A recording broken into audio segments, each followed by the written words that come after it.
Եթե իմ կարծիքն եք հարցնում, պատարակ եմ մատուցել համապատասխան սպասավոր, որին մենք մասնակցել ենք եւ կրկնում եմ, շնորհակալ ենք իրեն։ Այսինքն դուք եք հարգում եկեղեցու որոշումը։ Ես պատարակին բոլոր կիրակիներին չեմ մասնակցում, բայց բավականաչափ հաճախ այցելում եմ այն եկեղեցին, որի մոտ ես բնակվում եմ։ Չէ, խոսքը այս կիրակի պատարակի մասն է, այսինքն Հովանավանքում հնարավոր է մասնակցեմ։ ասի գնալու եք։ Ես կրկնում եմ, որ ես իմ կամքով, իմ ցանկությամբ մասնակցում եմ այն պատարակներին, որին որ ցանկանում եմ մասնակցել։ Այս կիրակի գնալու եք։ Չեմ կարող ասել, դեռ պլաններս մշակված չի, բայց հավանաբար կմասնակցեմ։ Դա անարգանք չէ եկեղեցու որոշման։ Ես արդեն նշեցի, որ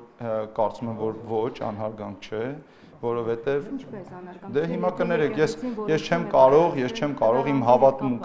հավատամքը բացատրել, որովհետև ես մասնակցում եմ այն պատարակներին, որին ցանկանում եմ մասնակցել, եւ իմ կարծիքով դա անհարգանք չէ, որևէ բան նկատմամբ։ Վեհարանը վեհին նախաձեռնությանը դուք եք միացել։ Այդ որ նախաձեռնությունը։ Վեհարանը վեհին։ Նիկոլ Փաշինյանն է ասում վեհարանը վեհին։ Դե ես կարծում եմ, որ վեհարանը պետք է այն կարգավիճակում լինի, որ կարգուկանոնը եւ ամեն ինչը պահպանված են սահմանված ընթացակարգերի համաձայն։ Դուք խոստացել եք, որ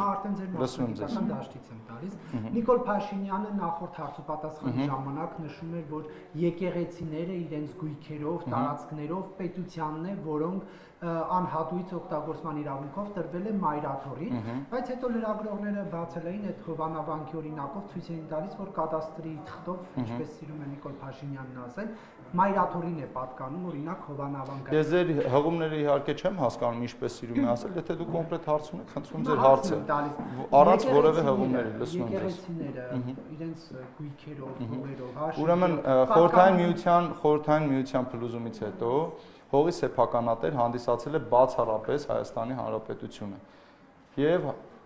խորհրդային միության փլուզումից հետո ընդունված օրենքներով, կարգերով, հողային օրենսգրքով տրվել է համապատասխան իրավունքներ, այդ թվում եւ բոլորիս, այդ թվում եւ մեր բոլորիս ընտանիքներին, ովքեր որ խորհրդային միության փլուզումից հետո ստացել են գյուղատնտեսական հողեր, ստացել են համապատասխան տնամերձ հողամասեր եւ համապատասխանաբար այո բոլոր հողերը խորհրդային միության փլուզումից հետո եղել են Հայաստանի Հանրապետության սեփականություն եւ Հայաստանի Հանրապետության կառավարություն եւ օրենսդիր մարմինն է որոշել, թե հողերի բաշխումը ոնց է տեղի ունենալու։ Այդ թվում եւ հիմա դուք նշեցիք Հովանավանքը, ես կարող եմ ասել, որ Հովանավանքի համար եւ շենքի եւ հողամասի վերաբերյալ եղել է կառավարության որոշումներ եւ բացառապես այդ որոշումներն են հիմք հանդիսացել, որ այդ գույքը անշարժ գույքը փոխանցվել է հայ առաքելական սուբյեկտին։ Հարցը հստակեցնեմ, ումը սեփականություն ում է պատկանում եկեղեցուն թե պետությանը։ Ես հիմա չեմ հիշի, հենց դետալային ասեմ ինչի համար, որովհետև կաղաօգտագործման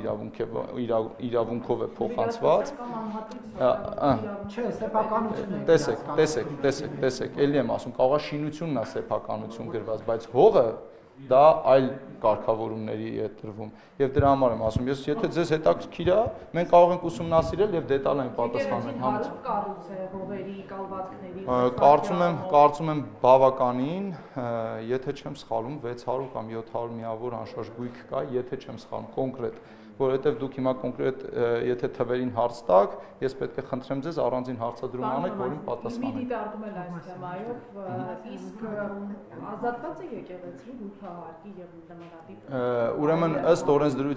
օրենսդրության արկա են եկեղեցապատկան այնպիսի օբյեկտներ, որոնք ազատված են գույքահարկից եւ հողի հարկից, բայց կան նաեւ այնպիսի գույքեր, որոնք որ վճարում են այդ։ Մասնավորապես որոնք Օրինակ մայրաթորը վճարում է գույքահարկ։ Կներեք, չեմ կարող հենց հիմա չեմ կարող ասել, որովհետև դետալային ձեր հարցը վերաբերում է կոնկրետ օբյեկտի, ես մեծ հաճույքով յուրաքանչյուր նման հարցի գրավոր կպատասխանեմ։